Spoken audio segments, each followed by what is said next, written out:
Voilà, et réveillons-nous dans le peloton. Donc c'est parti pour... Eh bien, Autopal TV, aujourd'hui, un peu la troisième mi-temps, ici donc à Lillers, à l'occasion du 53e édition Grand Prix international de Lillers. Eh bien, après l'adjoint au sport, eh bien, monsieur le maire de Lillers, monsieur le maire, bonjour. Oui, bonjour. Alors donc encore aujourd'hui, une fidélité des coureurs, mais aussi une fidélité du public. Ouais. En fait, comme tous les ans, une belle épreuve sportive, effectivement, avec un plateau de qualité.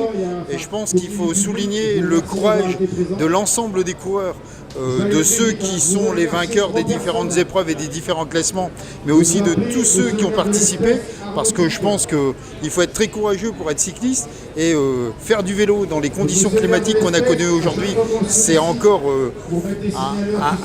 une gradation dans le courage et dans l'abnégation. Donc bravo à tous les participants, bravo aux organisateurs, félicitations à tous ceux qui ont contribué à la réussite d'une belle fête. Et effectivement, c'est une belle fête, c'est une fête du sport, mais c'est aussi une fête populaire.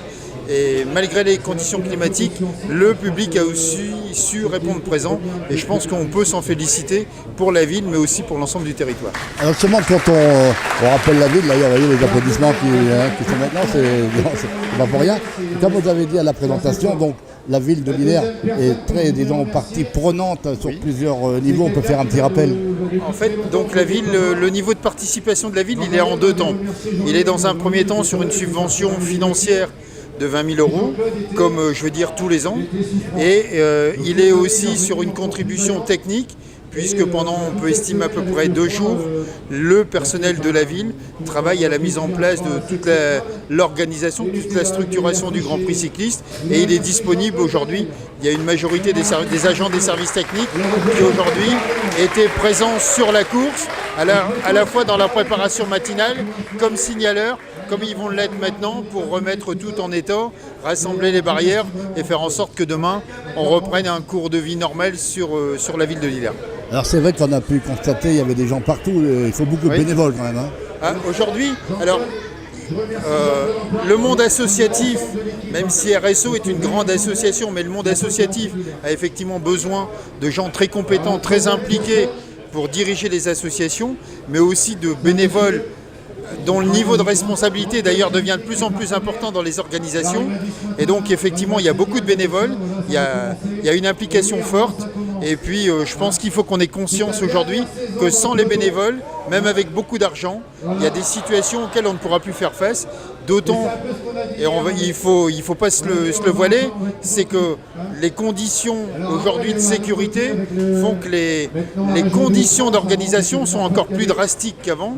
Et donc ça demande encore plus de moyens et plus de bénévoles aussi tout au long du parcours pour assurer la sécurité de l'épreuve, des coureurs, et puis faire en sorte que tout se passe au mieux et que l'implication de tous, elle a un aboutissement qui est la fête qu'on a connue tout à l'heure, malgré les conditions climatiques qui sont malheureusement devenues une mauvaise habitude à Lillers, déplorable à chaque arrivée du Grand Prix. Eh bien, merci monsieur le maire. Donc retrouvez cette interview bien sûr sur Autopal TV, secteur Artois. Et puis bien, rendez-vous à la 54e édition. On va essayer. En tout cas, pour ce qui nous concerne, le président de l'association sait qu'il peut compter sur le soutien de la ville. Et puis qu'on a cette volonté de travailler en bonne intelligence et en parfaite concertation. Il m'a évoqué quelques pistes peut-être sur lesquelles il convient de réfléchir pour de meilleures conditions d'accueil du public, notamment sur les courses au sommet des monts. Donc il y a un des 2 monts qui est Urionville, qui est sur le territoire de la commune. Et il y a peut-être quelques aménagements à penser pour faire en sorte qu'il y a un peu plus de monde là-haut, en haut d'Urionville, dans de meilleures conditions que simplement dans les chemins de remembrement. Il faut qu'on voit, mais on a la chance et l'intelligence de savoir travailler en bonne concertation, notamment avec Samuel ou René, et donc derrière, il n'y a aucune raison que la prochaine édition, elle ne soit pas non plus une réussite. En tout cas, on va essayer du point de vue technique.